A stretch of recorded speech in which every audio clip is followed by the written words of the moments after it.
Hello students, so today we'll study the uses of alloys. Before this we studied the how alloys are formed and ferrous alloys and non-ferrous alloys also we studied. Now we'll see the uses of alloys. देखो uses of alloys में है bronze. तो ये bronze कैसे बना है पहले वो देखते हैं. It is alloy of copper and tin. Because of this it is a tough, strong and corrosion resistant. इससे corrosion नहीं होता है. And because of this it is used to make statue, medals and trophies. Second alloy is cupronickel. An alloy of copper and nickel is used for making machinery parts of marine ships, boats, for example marine condenser tubes. देखो ये copper और nickel का दोनों metal use करके alloy बनाया जाता है और इसका यूज़ मोस्टली मशीनरी पार्ट बनाने के लिए करते हैं. जैसे marine ships, boats, for example marine condenser tube, जो कंडेंसर के ट्यूब होते हैं, या फॉर एग्जांपल जो भी बोट का, शिप्स का जो भी पार्ट्स बनाया जाता है वो इस अलॉय से बनाया जाता है. Third alloy is stainless steel and it is used in the construction of outer fuselage of ultra high speed aircraft. जो अल्ट्रा पायलट हाई स्पीड का एयरक्राफ्ट होता है वहाँ उसका जो आउटर मतलब बाहर का जो लेयर होता है वहाँ पे ये स्टेनलेस स्टील यूज़ होता है लार्ज क्वांटिटी में. Then nickel chrome. Nichrome an alloy of nickel and chromium in the ratio of 80% to 20% this has been developed specially for gas turbine engines. देखो यहाँ पे जो है ये निकेल क्रोम ये अलॉय है. ये बनाने के लिए निकेल और क्रोमियम का यूज़ किया जाता है. उसका रेशो दिया है, एक 80% रहता है और एक 20, मतलब निकेल 80% है, क्रोमियम 20% है. So this is used to make a gas turbine engines. Then we have titanium alloys. It can withstand high stress up to high temperature. मतलब ये बहुत ज़्यादा टेम्परेचर होगा तो भी ये वैसे ही स्टेबल रहता है. And are used for ultra high speed flight. ultra high speed flight, flight जो होते हैं बहुत उनकी स्पीड ज़्यादा रहती है वहाँ पे ये यूज़ करते हैं. Fire proof blockheads and exhaust shrouds. देखो फायर प्रूफ जो ब्लॉकहेड्स रहते हैं जो फायर प्रूफ रहते हैं. फायर प्रूफ मतलब जहाँ पे अगर आग भी लगती है तो आपको अंदर कुछ नहीं होता है. So it is a fire proof. And exhaust shrouds means कुछ ढक के रखने के लिए, मतलब वो जले ना, ऐसे जो कवर करते हैं ना उसे बोलते हैं shrouds. Okay. So titanium, because titanium can withstand with high temperature.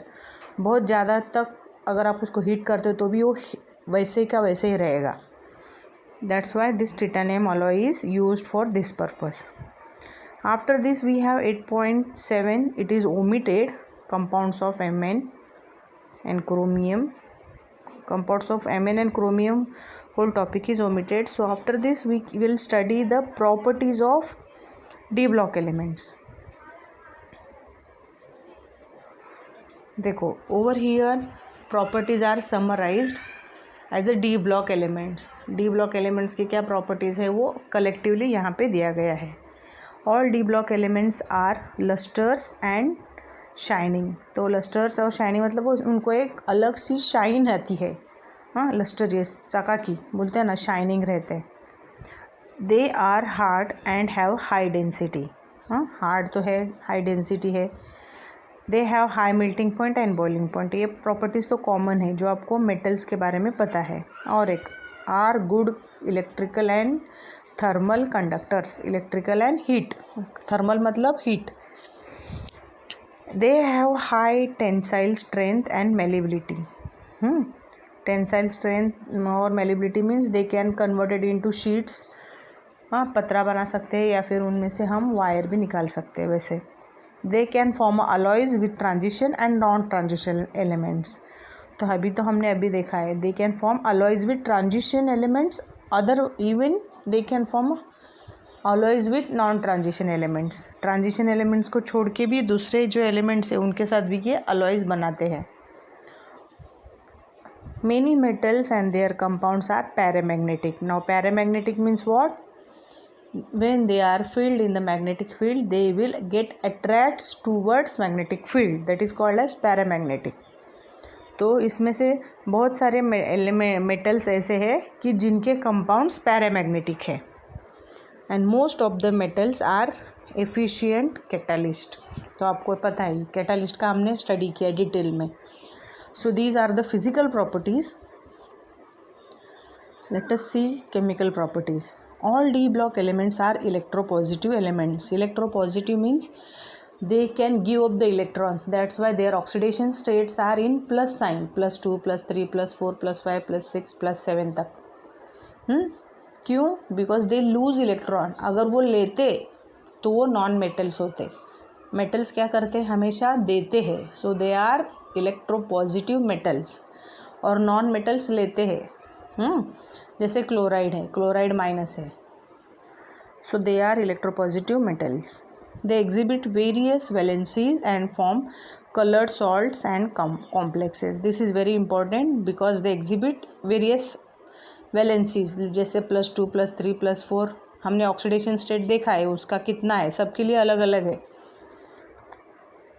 And they can form coloured salts and complexes.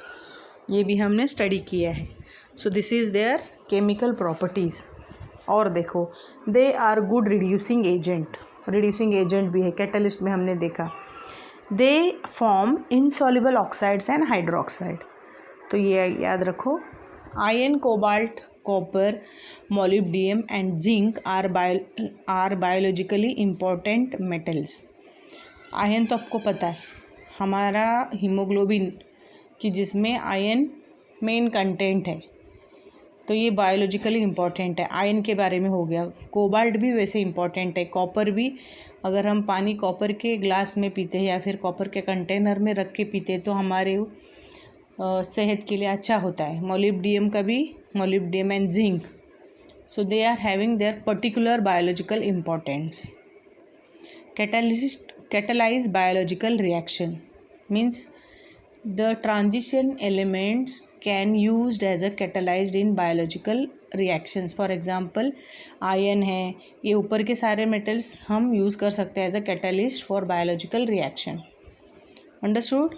So these are the chemical properties and physical properties.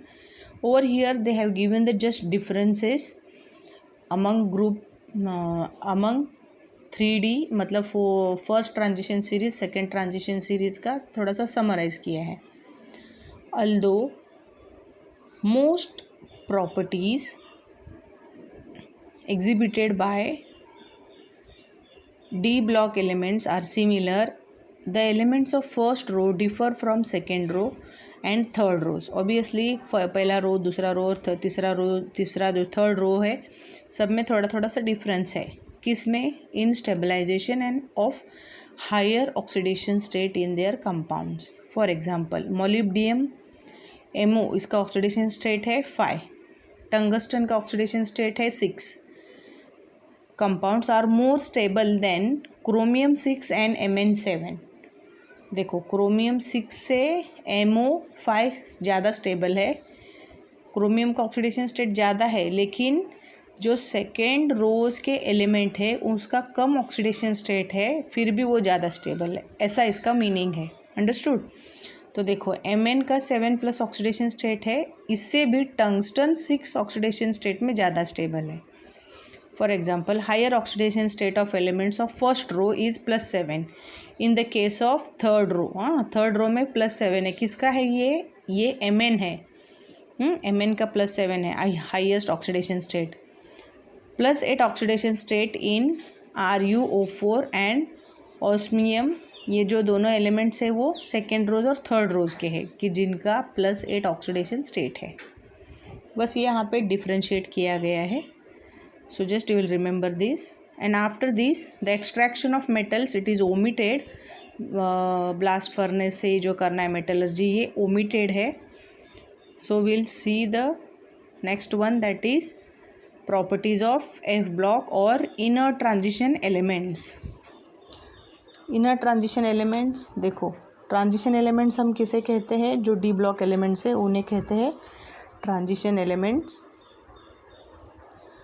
और इसमें ट्रांजिशन एलिमेंट्स में first row है, third row है, fourth 3D 4D 5D 6D ऐसे 4 series है कि उसमें हमने फर्स्ट और सेकंड थर्ड देखा है।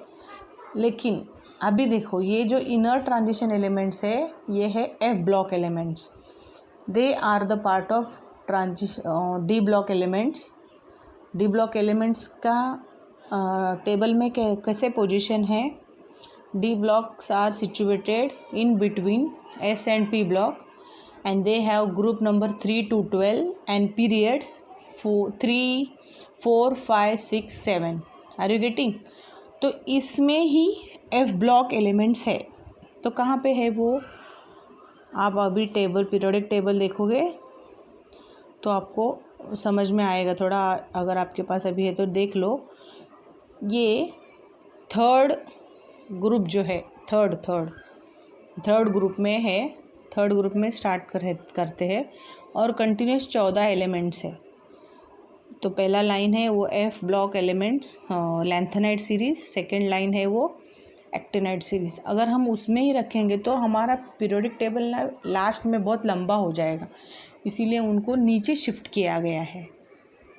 Though they are belong to third group 6th period and 7th period. Third group में है लेकिन 6th पीरियड लैंथेनाइड के लिए sixth row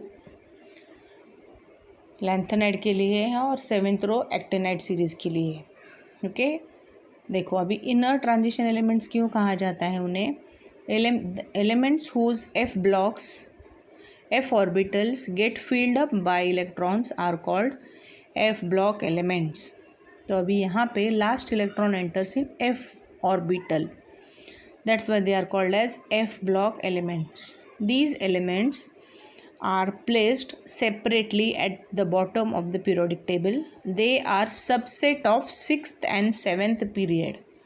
So this is the situation or the location of location of F block in the periodic table and they belongs to third group. तो ये याद रखना है आपको, पूछ सकते हैं question. Since F orbital lies much inside the d orbital in relation to the transition metals, the F block elements are called inner transition elements.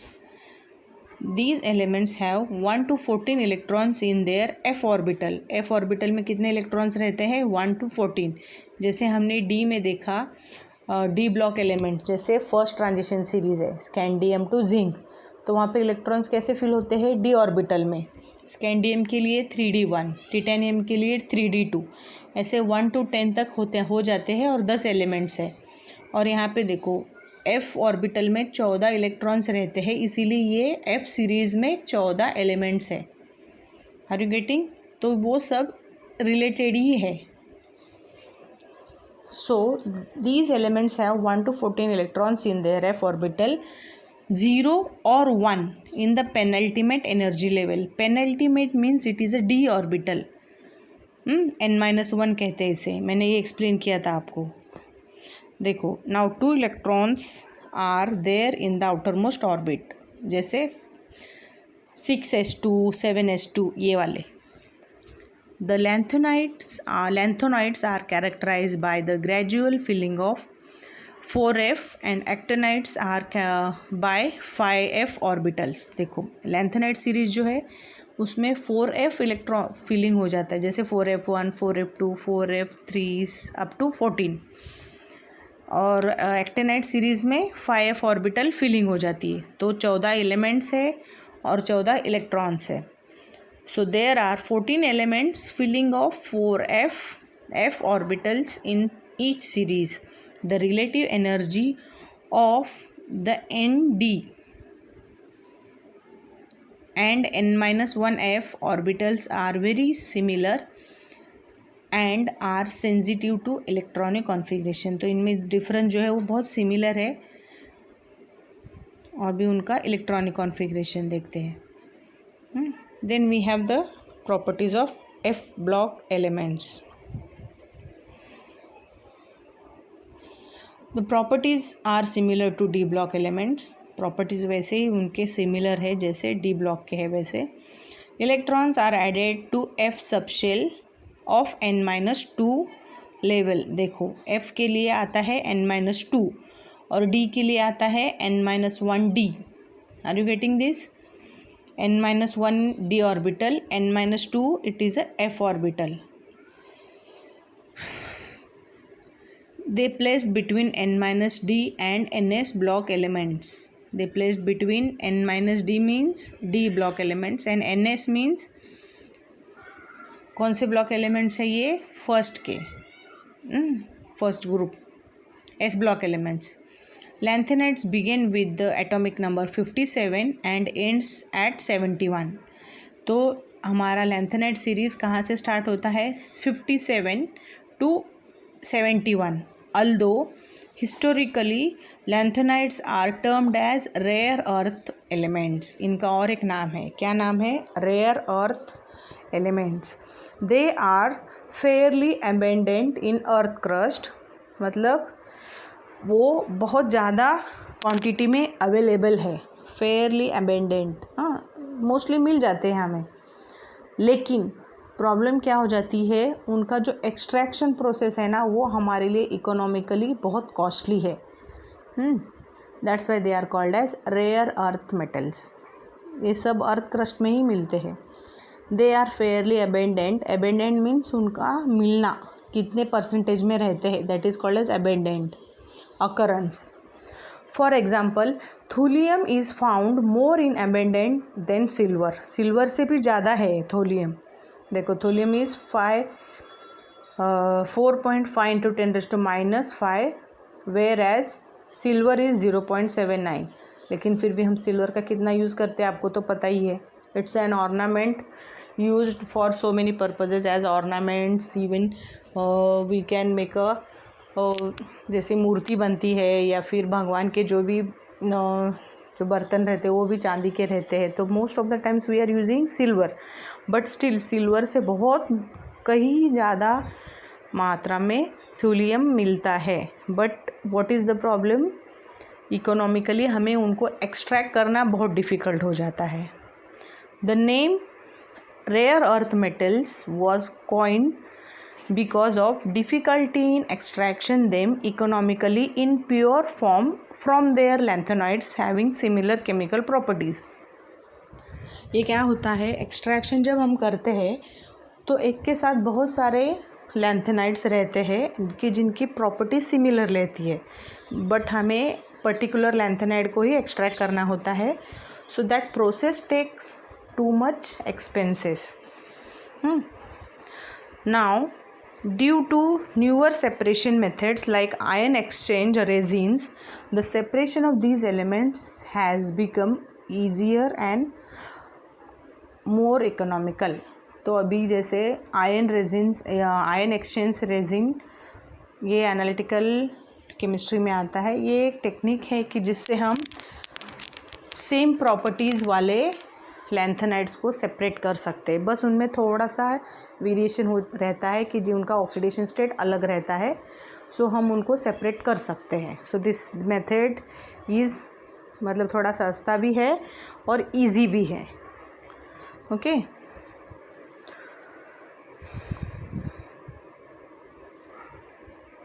so all these properties we'll study in the lecture, but I will give you the homework.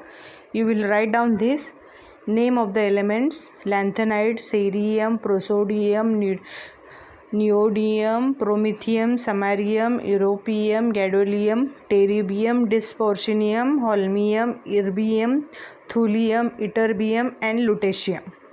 All these things you will write down their name, their symbol, atomic number and expected electronic configuration. This table you will draw. Oxidation state, ठीक है, ये पूरा table लिखो आप. So this is the homework for you. You will write this table in our regular notes. Okay. So tomorrow I will ask the question based on this.